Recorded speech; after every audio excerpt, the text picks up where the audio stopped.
bertemu lagi dengan Ibu Isti Indartanti. Kali ini Ibu akan memberikan satu cerita yang sangat bagus buat kalian.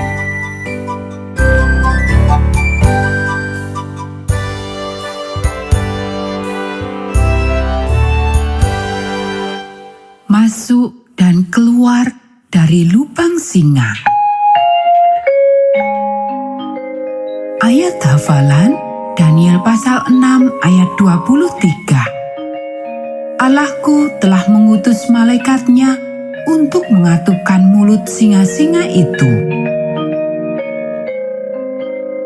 Pekabaran pelajaran ini, aku berbakti jika aku berdoa dan menunggu jawaban Allah.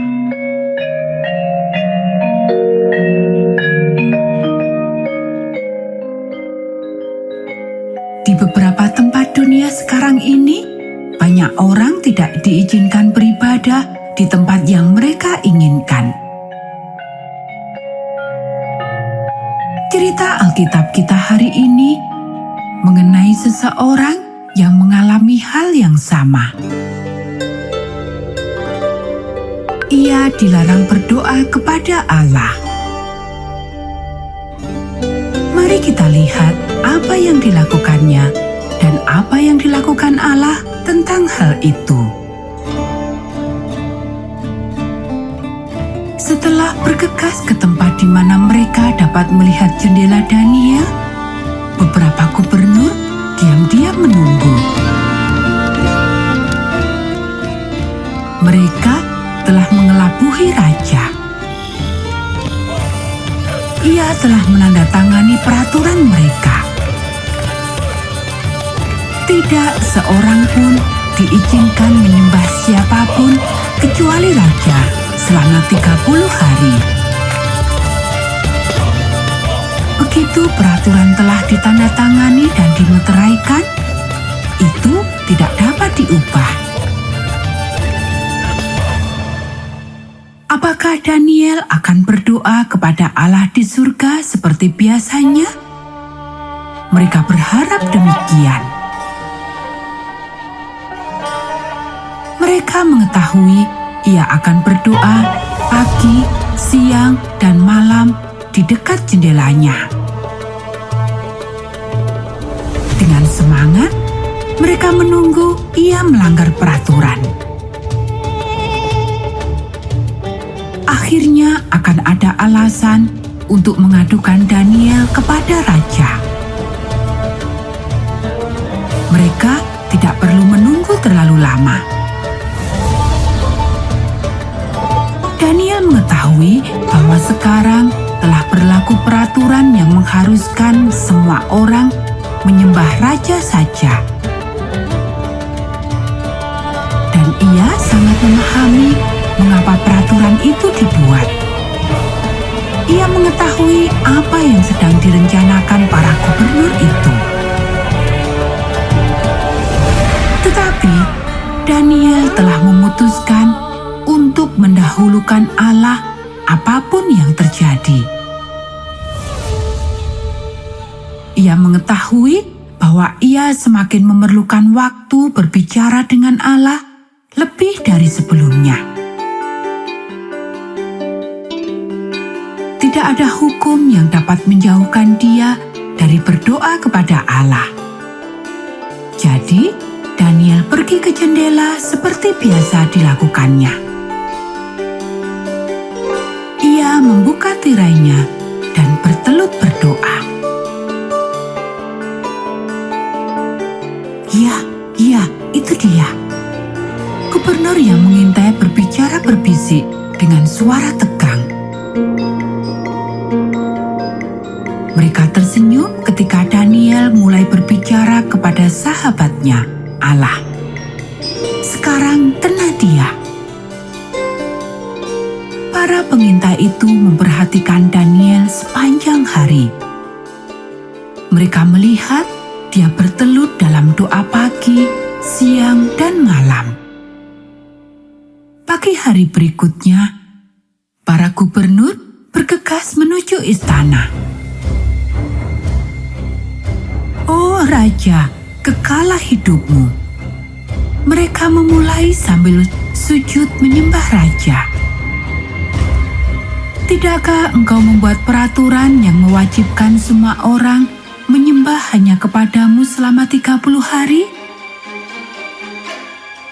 Raja Darius mengamat-amati wajah-wajah di hadapannya. Ia bisa mengerti bahwa mereka mempunyai rencana di balik semua ini.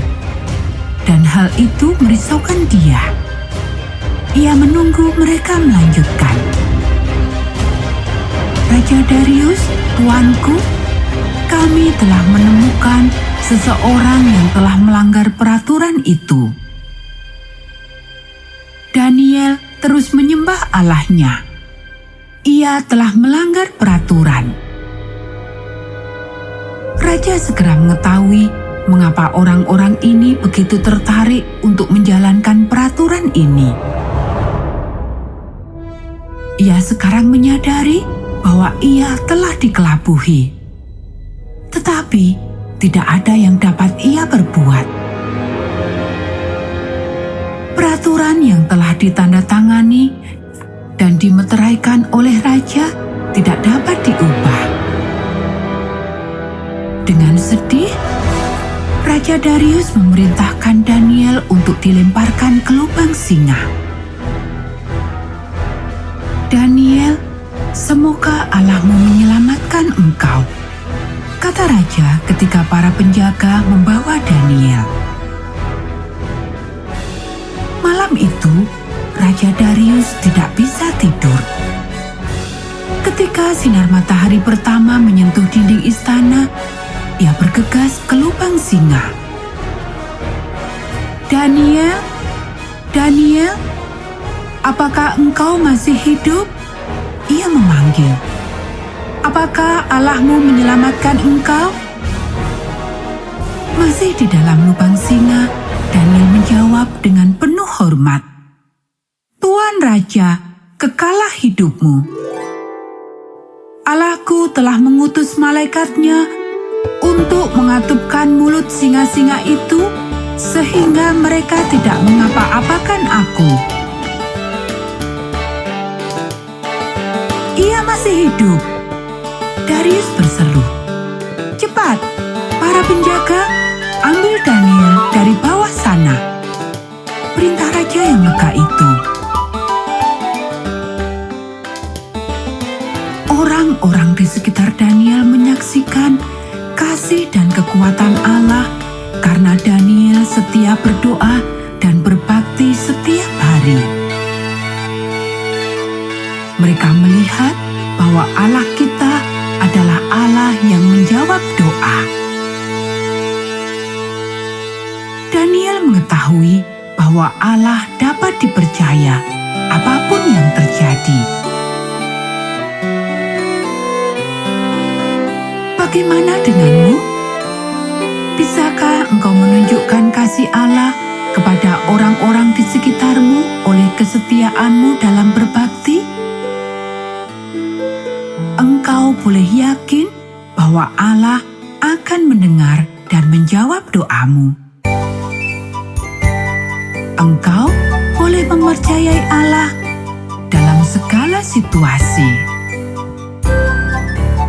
Nah anak-anak, demikianlah cerita kita pada saat ini. Kita akan bertemu kembali pada cerita Alkitab yang berikutnya.